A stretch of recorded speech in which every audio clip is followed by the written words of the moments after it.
All right, this is Greg. Welcome back to the Church Debater and Preacher Mike. Mike, how you doing? Man, I'm doing great. Just got back from seeing my grandkids have a birthday, one of them. So I'm top of the world, man. That's always good. My oldest grandchild is 7 years old next month, so Yeah. she's the oldest of the bunch, and she's got all those little boys. She's her own Yep. brother, and then Yep. two cousins that she's dealing with right now. Now you'll have to say an extra prayer for me though, Yeah. because I'm a permanent or a full time, I should say, substitute teacher for this year. Right. All the kids are coming back in the classroom tomorrow. So we'll see how that goes. So everybody out there, pray for me. There you go. I will need it tomorrow, Hey, I probably. got to get something else on the table at the beginning. All right. I took down my son on the golf course this week, and I wanted everybody to know it. He Eh, listens to this, so I'll Yes, be good. excited to throw that out there. So, Good. What is that one in like the last 200 or something like that? it's close to that, I would say. Hey, you notice I'm not going out there with you. I'll stick with my volleyball refereeing and There we'll you be go. fine. All right. Now, last week, I told you in terms of popularity, one of the things to measure a podcast or a video series like this is how number of listens you get in the first week. And I mentioned 2 weeks ago that episode was, we had more views, almost 20% more. Well, this past week with Halloween, it was more than that. So Wow. we are picking up, and even the podcast, the audio version only is picking up. So closer to the end of this, instead of just telling you the most popular in their first week, I'm going to tell you our top 3 episodes overall. So you be thinking Nice. about what they are, Okay. All and right. we'll see how well you do. The one I don't think you're going to get, there's a reason I'm bringing it up again, because the Hmm. top 2 are sort of related. The third one is just kind of out in left field a little bit. So Yeah. for those Okay. of you that are looking forward to the World Series, there's not many of us left, but Yeah. Yeah.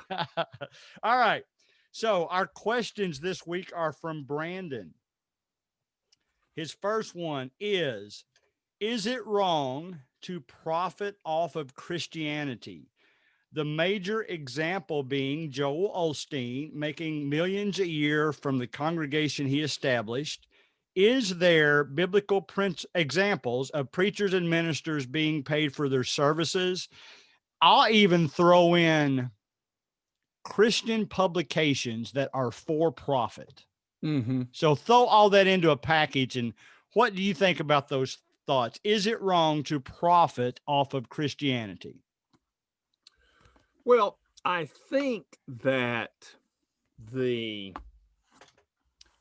let me the wording of that is a little bit askew of what I would want to say it. Let's put it this way. I know for a fact that those who live in that world holding that as their occupation, their life's work, have every right to be supported to do that. Many years ago, I was told, we are not paying you to preach. We are paying you so that you have the time to work for the church without trying to go scrounge up money for your family. Now, Paul even said, we have the right to have a wife. We have the right to be supported by the gospel. We have a right to have a family. Paul was very clear on that, 1 Corinthians 8 and 9. Right. Remember this too. Jesus, when he was doing his ministry, had a treasury they That's true. carried around with him. So even Jesus was supported He put it in by, the hands of the wrong guy, but other than well, that, there you go. He put it in the hands of a guy who was, but it could have been the right guy because he sure was taking care of it. yes, he was. He was. There was no unprofitable spending going on with Judas. So that says to me that those who are spending their full time doing it can be supported financially to do it. Now, the other side of that coin, however, is, and back up, that would also apply to publications, that would apply to anybody, anything that is done, that the doing of it supplies the physical necessities of someone doing it. Now, there is a point at which, and I'm not going to be the one to say it, there is a point at which it seems to me outrageous. However, I don't know that I would, since the name Joel Osteen came up, I don't know that I would blame Joel Osteen alone. I mean, he's not forcing those people to give him that money. They just keep giving it. Right. So if that's what they want to do and they don't have a problem with it. Now, I've always said that those of us who preach, and that's our living, I think that our financial compensation should be about in the median of what the entire congregation is. Okay. And I don't have a problem with that. Me either. So I don't also have a problem with preachers who have a side job if the church doesn't mind them having it. So I just don't like the terminology profiting off of Christianity. But at the same time, there are those situations Sure. that allow a person to take care of himself and his family in that Christian environment, and people give him money to do that. Got no problem with that. All right. Let me reword it. Now, this wasn't on Brandon's list, but let me add a sentence to it. Sure. What about those that sell, I'll just use a Christian curriculum. Okay. Should they be break-even companies? Well, again, I don't know that I can answer that for anybody but me. I've done a lot of writing, a lot of tracts, some books, and I don't even break even. So, right. But of course you have to sell 2 or 3 to break even in that. But anyway, the point is, I just don't want to be a person who is perceived. And there's the difference. I don't want to be perceived making money off the gospel. Good. I don't mind being supported to spend my time, but I don't want to be perceived that way. So I would say it would be far better to make those kinds of things, since people need it for their soul salvation, to make it available in a nonprofit way would be outstanding. Yeah, I agree. All right, good. Yeah. All right, that was a good warm up. Well, I hope that was a warm up. All right, the second one is, why in the stereotypical Church of Christ is the word pastor looked upon as a bad word to use anymore? Well, because it's misused. I'm not a pastor, and I could qualify.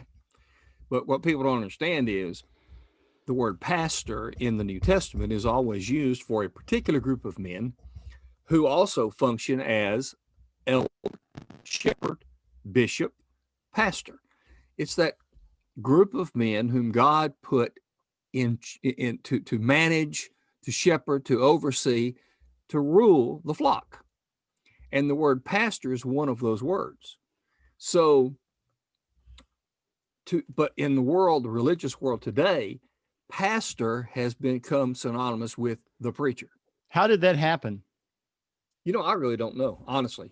I really do not know, except that maybe it has something to do with preachers who run the church.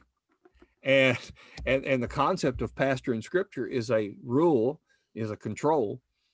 Anybody that knows our situation knows I don't run the church. And I you don't want to. I don't have any desire to. So that's the case there. Now, I'm trying to find, there's a passage, I believe, in Acts chapter 20. Yes. And it is in verse number 28. Therefore, take heed to yourselves, to all the flock, among which the Holy Spirit made you overseers, to shepherd the church of God, which he purchased with his own blood. Overseer and shepherd. Those are two of the terms that the Bible uses. And this word shepherd is the word pastor. Okay.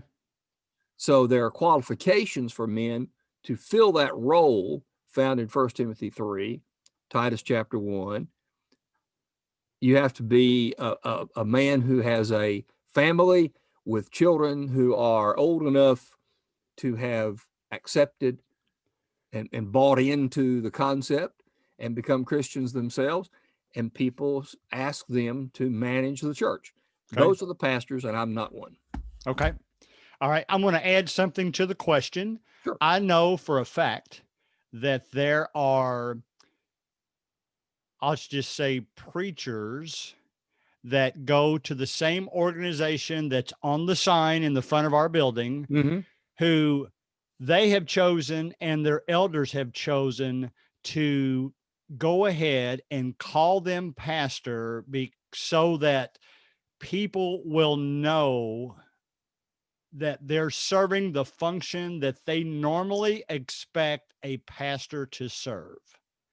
You okay with that? In other words, since so many people associate pastor with either the preacher or the minister, whatever, they have given the okay. All right, we want you to be called that because that's what they're expecting when they come in here. So would that apply to every other concept that the religious world has a mistaken view about? Hey, I don't answer questions. I just ask them.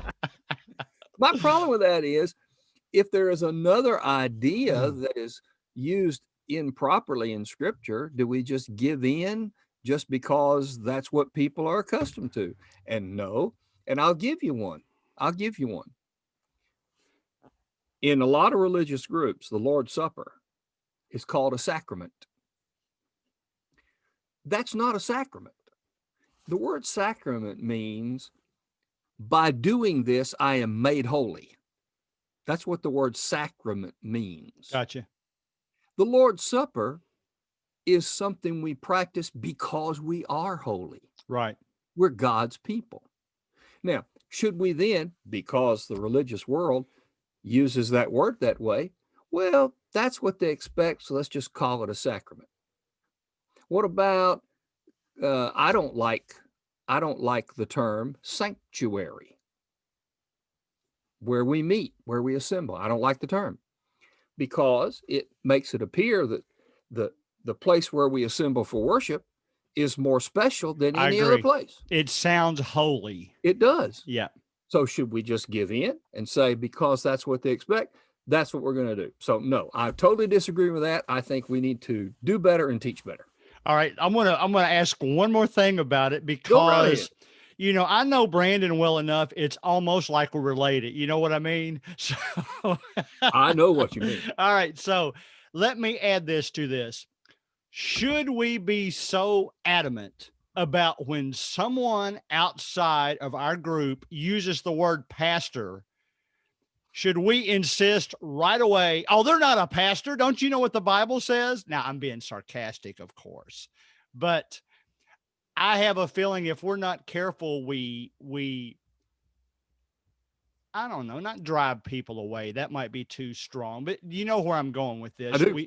We overreact to the point of turning them off to Jesus. Well, you said you were doing it sarcastically, but I've heard Yes. it done, so I know Yeah. it is not sarcastic. Okay. And therefore, no, again, these kinds of things, and we've talked about this before many times, these kinds of things are what I'm talking about are the way that I want to be a part of things, Yes. not what I force you to be a part of. Good. So, no, when someone calls me a pastor, I say, well, okay. They'll ask me, what do you want to call? What do you want to be called? Pastor, reverend? And I said, preacher. Yeah.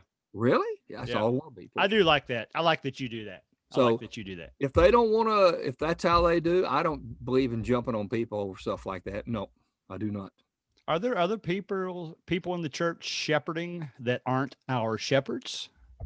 Oh, absolutely. Okay. Yeah. I think parents shepherd their children. I think we shepherd each other in a lot of ways. But the real concept of Jesus is the chief shepherd over the sheep and the flock, and if we have a flock, Acts 20, the passage I read, that local flock shepherded by the under shepherds from Jesus in a special way. Certainly, just like we have servants. Everybody's a servant in some way or could Right. be. But there are special servants called deacons, diakonos, who have special title, who meet special qualifications, 1 Timothy 3. Even they are in 1 Timothy 3, the deacons, the servants are men. But in Romans chapter 16, there's a woman who is referred to as a servant. Right. And she is a servant. So generally, we're all servants. We're all, in the Greek word, diakonoi. But specifically, there are diakonos who meet special qualifications in 1 Timothy 3. Good, good. All right, now I've got one last question from Brandon, and this is the time, and you'll see why I'm going to reveal our top 3 most watched, most listened to episodes. I'm going to go from number 1 to down to number 3. Our most popular episode ever was, why do we have these New Testament books, and did any books get left out? That was the most. It would have been on hell. It's top 5. It's top 5. Okay. Well, plus it hasn't been out long enough to accumulate enough. That's true. Yep. Second, what's the deal with Revelation? Should I just give up trying to understand it? Anything in Revelation is always going to be on top. That's right. This is the one that will surprise you, and it was actually one that Austin participated in. Yeah. It is, are we ever greedy or just buying necessities? That's our 3rd most popular episode. So here's Austin's going to say it's because he was on it. That's it. He told all his people there. Yeah, that's right. Number 4. His next question, his last question is it sinful to take on debt? Does it make a difference if you went into debt for needs versus wants? So let me lay that one on you. Yeah. I believe it's Romans. And then there's 100 things that are in my mind right now. And based on, we'll see how much time we have, and we'll get into those. Well, I am probably the last person to be speaking about anything related to money. But I would say this. There is, God made the statement, owe no man anything except to love one another. And there are people who have said, well, what that means is you can't owe them anything. You can't have a debt. You can't do any of that. Who could ever argue with the soundness of reasoning that someone says never owe a dime to anybody? I mean, who could argue with that? Wouldn't that be the goal that everybody would be shooting for? When you said that, I have to say this because I don't know how much you watch Gilligan's Island, but I watched it all the time. And you remember the episode when they made one of Shakespeare's plays and they were singing neither a borrower nor a lender be? That's right. That's what I think of when you say that. Yep. You are strange. So that's not the only reason.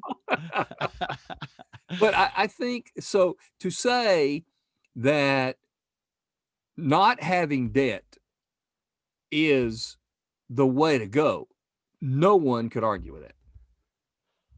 Number 2, I don't, however, think it is possible to live in our current world without ever having had some kind of debt. So the question is, what happens when we get too debt crazy and we run ourselves into financial trouble? Now, that's fact. Right. Now, everybody knows there's good debt and bad debt. I mean, you buy a piece of land, that's good debt because you can get that money back someday, most likely. I mean, that's just common sense. Right. Most people would call that an investment. An investment is exactly. You could get caught up into semantics if you do that too often, though. Sure. Oh yeah. Well, even in the story of the rich man who gave his servants money to take care of while he was gone, he praised them for having made money on it. That's true. Good point. Investment. So he had to spend to invest. So to make. So I think that the concept of not going to debt is exactly what we ought to be in. But trying to get to that point in a world in which we live is very, very difficult. You might even, and it may not be because you're extravagant. The first car I bought, I paid $700 for, but I didn't have $700. So I borrowed the money. Right. Well, how else was I going to get a car? I didn't have anything to do it with. Now, someone would say, well, you didn't take long enough to make money and to get it. Okay, I grant that. So I messed up. So now I got to borrow $700, buy a car. Well, that's life. I really don't believe that that's the issue that God was talking about when he said, don't owe one anything except to love. I think what he was saying is, if you love people, there's not going to be anything missing in your relationship with them. If you love somebody, you're looking for their best and what is the best. Therefore, you won't owe them anything. What's left out of love? Real love, nothing. Right. So I would say that there are times when people go into debt for wants and they make some poor decisions. Sometimes they're not that poor. They just want it and they do go into debt for it. I think if you can pay for it and if you do pay for it, then there's no problem there. Okay. I think the care of not going into debt is what we're all wanting to do. Okay. All right. I'm going to add another question to this. This did Good. not come from Brandon, but it certainly made me think of it because I do know some Christians who are uncomfortable with our country's bankruptcy laws. I hear you. And to the point of even if they got in financial trouble, they personally would have problems using the bankruptcy laws of this country to their benefit, with the thought being, I got myself into it, me and God will get myself out of it. Where do we go with that one? Well, again, how do you argue with it? But remember this, a person can use the bankruptcy laws because they are legal, still with a pang of conscience, still to pay it back over time. What the bankruptcy does is allow you time and protection. Right. If you are of such a nature that you say, I owe $100,000, and even though it's been wiped down to 20,000, I'll still pay back the 80 over time. Well, the bankruptcy laws will put you in a position where you'll have the opportunity to pay that back if you are of that nature. And I would highly recommend that. That's perfectly fine. How could you argue with somebody who says, I'm not going just to take advantage of something that benefits me? Okay. Good. Good. Good. All right. I'm going to close, and we still got several minutes, but I think this will take us a couple of minutes to talk about this. You heard me say last week I was going to start approaching some Facebook groups to try to get the word out about our Mhm. podcast here, our YouTube channel. All right. So, um, again, the first groups I posted to were two groups who, again, Mhm. share the name that the front of our building shares. Sure. Okay. And they basically did not want anything to do with it because they thought it was something that their members would not want to participate in. So I am back to one of our early shows of saying, are we do sometimes people associated with our group feel so strongly that it's their way or no way that they're not willing to listen to anybody?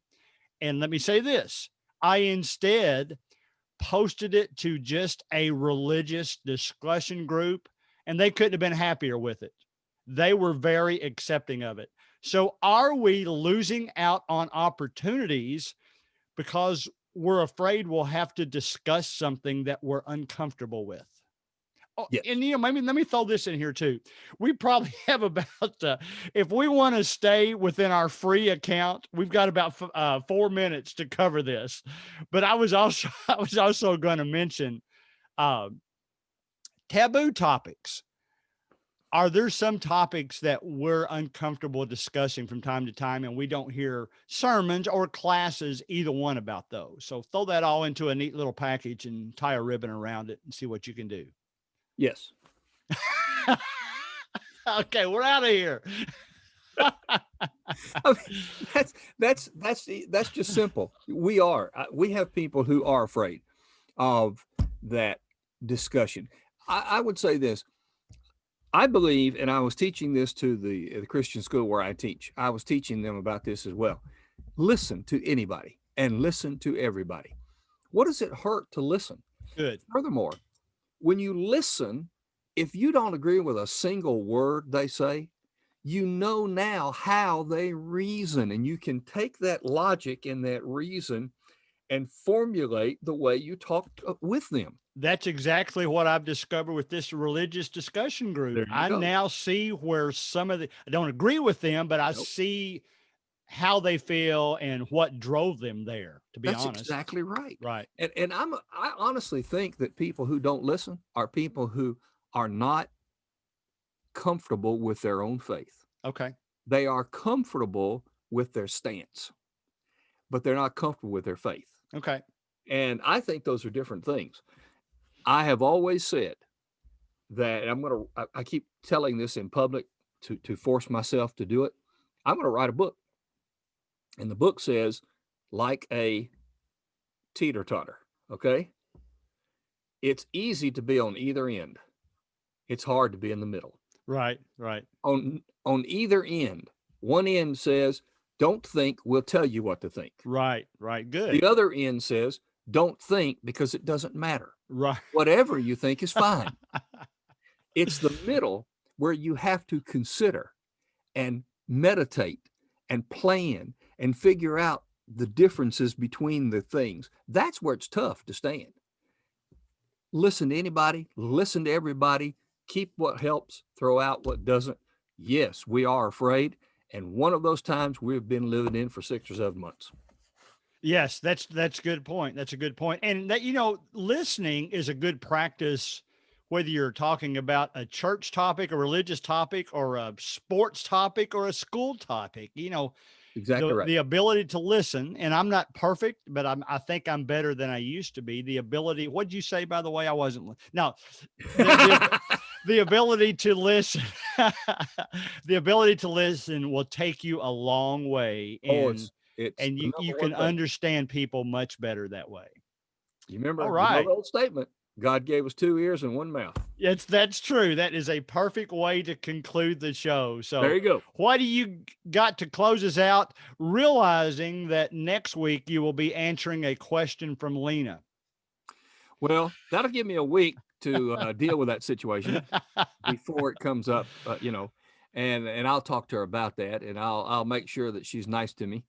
But I'm excited. This has been good. It has been. I got to hear from a friend of ours who sent me a text based upon you yes, listening to our show, and yes, and I'm enjoying that. So I will sort of get off into the mundane just because I can. Has nothing to do with this topic, nothing to do with this show, but man, it sure feels good after yesterday's football game. It does. It does. All right, guys, we will see you next week. That is it for the Church Debater and Preacher Mike. Say goodbye, Mike. Bye, Mike.